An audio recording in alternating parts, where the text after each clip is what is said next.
Bienvenidos a Signos del Cosmos, un espacio digital para abrir tu percepción del universo y de la mente. Desde tiempos remotos, el ser humano ha intentado dar respuesta a los innumerables fenómenos paranormales del mundo que nos rodea. Hoy en día, seguimos encontrando fenómenos que nadie puede dar explicación y que asusta o intriga. Les invitamos a acompañarnos a este viaje por el cuerpo y mente, el espacio, la verdad y el misterio. Un viaje que le permitirá expandir su percepción, su realidad y sus pensamientos. Están a punto de experimentar el asombro y el misterio que llegan desde lo más profundo de la mente.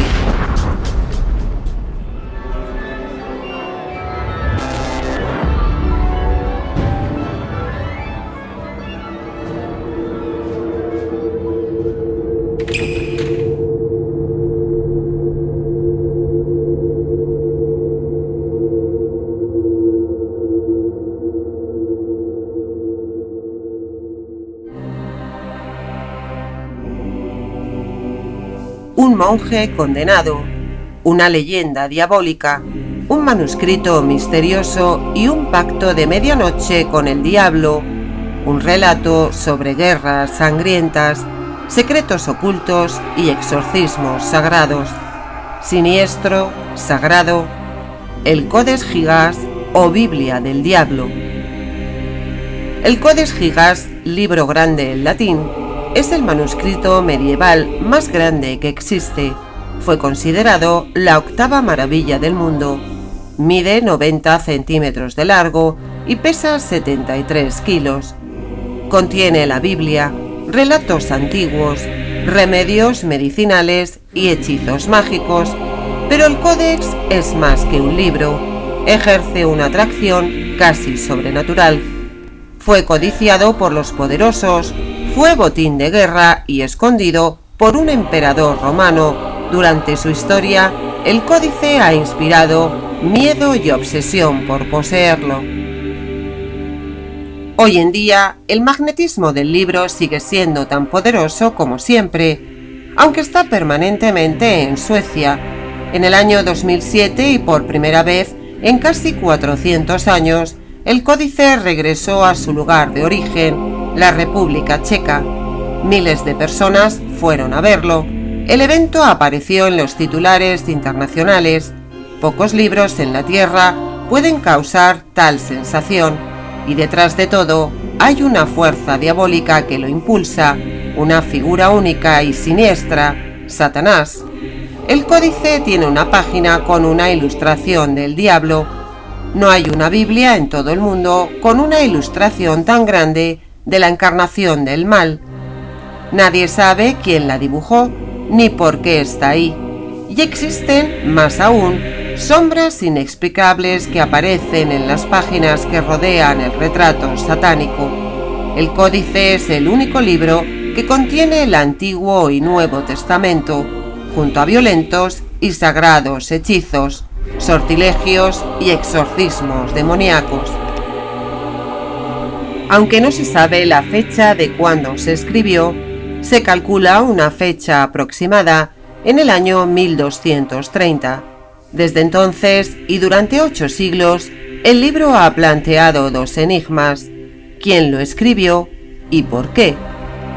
El manuscrito, por su tamaño y características, ha avivado la imaginación de las gentes y se ha visto envuelto en diversas leyendas, pero la más famosa hace referencia al escriba que lo confeccionó como autor material, un monje del monasterio bohemio de Podlais, cerca de Rudim, condenado a ser emparedado vivo por haber cometido una terrible ofensa contra su condición monacal y contra el orden divino. Así se interpreta el término inclusus, que en el calendario necrológico y santoral, que constituye una de las últimas partes del códice, aparece junto al que podría ser el nombre del misterioso amanuense. El monje era un benedictino, los llamados monjes negros, por sus fúnebres hábitos que simbolizan la muerte en el mundo terrenal. Sus votos son de pobreza, castidad y obediencia, y soportan duros sacrificios físicos, ayuno, falta de sueño y autoflagelación. Pero los débiles caen en la tentación, codicia, envidia, desviación sexual. Los castigos son extremos: incomunicación, hambre, excomunión. Para expiar su pecado y temiendo la tortura que le esperaba, este monje anónimo propuso a la abadía la labor penitencial de escribir el libro más grande del mundo en una sola noche.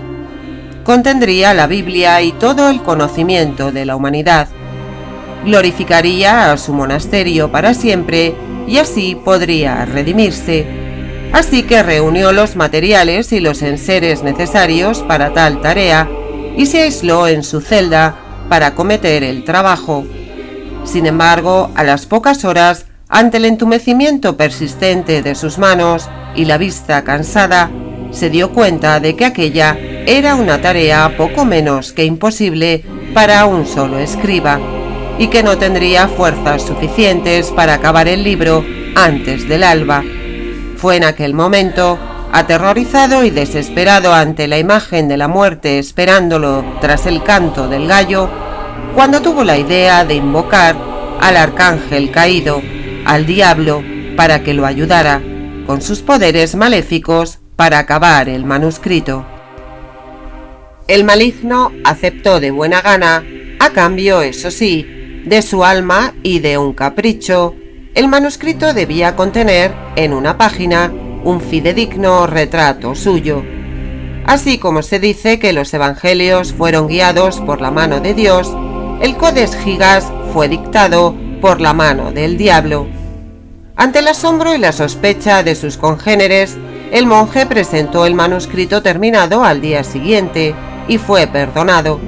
Pero en pocas semanas, el recuerdo de su pacto con el diablo y la terrible traición religiosa y la muerte espiritual que ello conllevaba, con su alma eternamente condenada a los suplicios del infierno, llevó al religioso a un estado cercano a la locura. No tuvo más remedio que encomendarse. Rezó y rezó a la Virgen María para que intercediera por él y pudiera ser perdonado. Se cuenta que la Virgen finalmente accedió a salvarlo, pero justo en el momento de recibir el perdón divino y ser absuelto de su pacto, súbitamente el arrepentido penitente murió, y la risa de Satanás, claro está, retumbó desde lo más profundo del Averno. Sea o no inclusus, el vocablo en latín que pudiera justificar la leyenda, lo más sorprendente es que la caligrafía del manuscrito se mantiene prácticamente inalterada a lo largo del texto, por lo que se deduce que fue escrito por una sola persona. Pero si esto fuera así, se plantea un problema: el tiempo. Un libro de tal magnitud supone décadas de trabajo. Un solo escritor habría enfermado, habría perdido vista, habría perdido coordinación. Sin embargo, todas las páginas del libro están impecables y los expertos han observado que no hay errores importantes ni omisiones. ¿Quién pudo hacer un trabajo tan formidable? Si bien la identidad del escriba que lo confeccionó y el lugar fuera un scriptorium concreto o una celda de reclusión, así como la manera exacta en que lo hizo se desconocen, una nota escrita en el primer folio nos anuncia que los primeros propietarios del códice fueron los monjes benedictinos de Podleis, que se vieron obligados a vender el manuscrito a los cistercienses de Sedlec, otra orden monástica. Para evitar la quiebra y la ruina, poseer ese libro daría honor, categoría y prestigio a la orden. Curiosamente, el Codex Gigas pasa de la orden de los benedictinos, llamados los monjes negros, a una secta vestida de blanco, llamados los monjes blancos, cuyo monasterio se encontraba a las afueras de Praga. Pero con los años empieza una época de tragedias. Los guardianes de la Biblia del diablo se arruinan y un poderoso obispo obliga a los monjes blancos que devuelvan el códex a su lugar de origen. Poco después, el claustro sufrió una epidemia mortal y la peste negra devastó la región con miles de personas. Curiosamente, durante el siglo XVI, el Codex sirvió como Album Amicorum, una especie de libro de visitas. Varios eclesiásticos de Praga y de la vecina Silesia, así como diversas personalidades seculares, escribieron sus nombres en el manuscrito cuando visitaron el monasterio de Brougmont, entre los cuales se cuenta a Christopher Schlitzig, médico del príncipe Guillermo V de Bavaria y adepto del místico y médico suizo Theophrastus Bombastus von Hohenheim, más conocido como Paracelso. En 1594, Rodolfo II de Habsburgo, rey de Hungría y de Bohemia, reconocido bibliófilo y amante del oculto, tomó el códice prestado para no devolverlo jamás y lo trasladó a su castillo en Praga. El rey se quedó fascinado y contrató expertos para que tradujeran los pasajes. Se centró en las extrañas páginas del libro, incluyendo el extraño dibujo del retrato del diablo. Pero la suerte del rey cambia drásticamente. Propenso a la melancolía desde la infancia, el emperador se vuelve antisocial, inestable y paranoico. Se encierra en su castillo y su reinado se convierte en un desastre. Incapacitado para dirigir, su familia le arrebata el trono y termina muriendo en la pobreza, sin esposa y sin hijos a quien dejar su legado. El manuscrito, durante la Guerra de los 30 años, fue llevado a Estocolmo por el ejército sueco.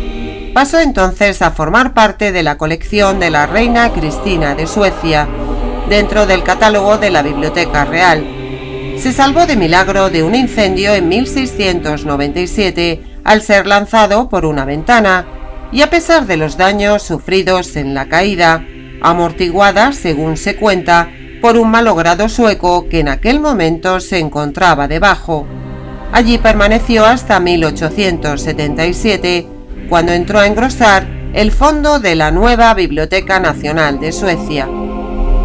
En 1970 viajó hasta Metropolitan Museum de Nueva York y el 24 de septiembre de 2004 regresó a Praga para ser exhibido temporalmente en la Biblioteca Nacional Checa hasta el año 2008, cuando volvió a Estocolmo, donde se ha conservado hasta hoy bajo las siglas de MSA 148. El Códex contiene la Biblia, la versión de la Vúlgata, excepto los Hechos de los Apóstoles y el Apocalipsis, que provienen de una versión anterior. El texto completo de la Crónica Bohemorum, de Cosmas de Praga, curas medicinales, encantamientos mágicos, 2 trabajos del historiador judío Flavio Josefo, las etimologías del arzobispo San Isidoro de Sevilla, varios tratados sobre medicina del médico Constantino el Africano, un calendario y una lista necrológica de personas fallecidas.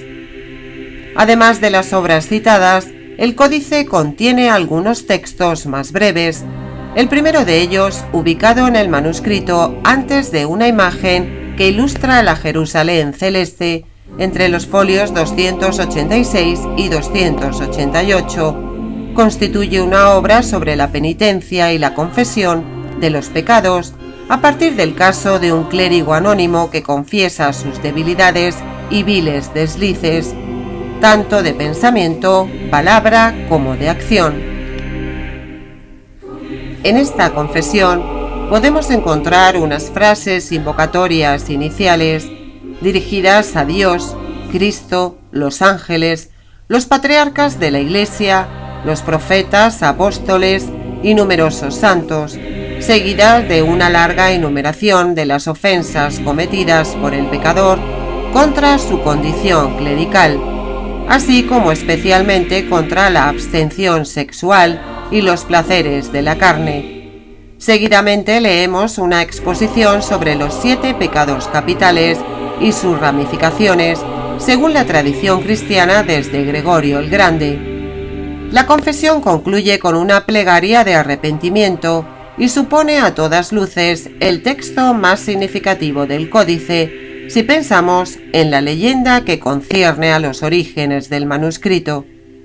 ¿Es esta confesión un manual en primera persona para religiosos potencialmente pecaminosos o supone asimismo la retracción de aquel monje que escribió el Codex Gigas como acto de penitencia? Fue el pecado que cometió y que le valió la condena de ser emparedado vivo de naturaleza sexual, como parece indicar el manuscrito. Seguramente nunca lo sabremos, pero si atendemos a los casos de incontinencia y concubinato clerical que distintas regulaciones eclesiásticas y concilios denunciaban desde los inicios del siglo XIII, quizás no sea descabellado especular que la inclusión de esta confesión en el manuscrito obedezca a razones relacionadas con ello. El segundo de los textos menos extensos del códice se sitúa después del famoso retrato del diablo, posiblemente como protección o contrapunto a este, y constituye una serie de instrucciones para la expulsión de espíritus malignos causante de enfermedades. Supone un breve tratado de exorcismos basado en un total de 3 conjuros y 2 encantamientos o fórmulas mágicas para reconstituir la salud y ahuyentar el mal. El primero de ellos, Contramorum Repentinum, está destinado a combatir la enfermedad súbita y el demonio que la provoca, al que dirige unas herméticas palabras iniciales cargadas de poder divino para la mente medieval, entre las que se intercala el símbolo de la cruz. Los 2 conjuros siguientes son contra febres, es decir, fueron redactados para ser declamados a enfermos que padecieran algún tipo de estado febril. El primero invoca como causantes de las calenturas y para expulsarlas del cuerpo de un siervo de Dios a las 7 hermanas de Satán: Ilia, Restilia, Fogalia, Sufogalia, África, Ionea e Ignea. El retrato del diablo. En el folio 290 aparece una imagen que debió de estremecer a aquellos que pudieron observarla en épocas pretéritas y que todavía hoy resulta impactante, centrada y ocupando casi la totalidad de la página sobre un fondo vacío, entre 2 altas columnas, una figura diabólica con cuernos encarnados y con garras de 4 dedos levantadas hacia arriba, presenta un rostro verdoso y escamado que lanza una mirada directa desde unos ojos desorbitados y exhibe los ápices de lo que se asemeja a ser una lengua bermeja y viperina, únicamente ataviado con una piel de armiño, de connotaciones monárquicas, que le sirve de saya como símbolo de su condición de príncipe temprarum. Se trata de un inusual retrato del diablo.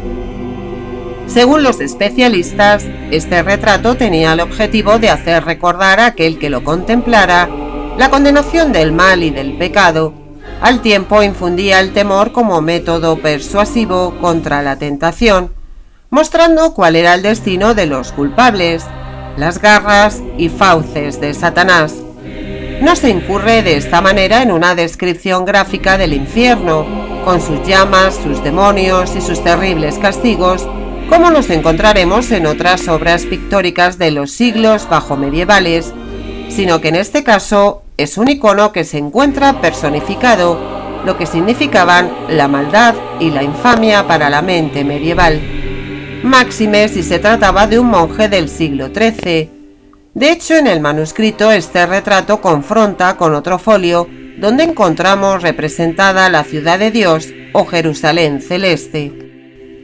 Sea como fuere, lo que este manuscrito único nos permite es adentrarnos en múltiples facetas de la Europa del siglo XIII: teología, historia, arte, medicina o magia, componen sus folios que nos ofrecen así un testimonio irrepetible de la sabiduría y las creencias del medievo.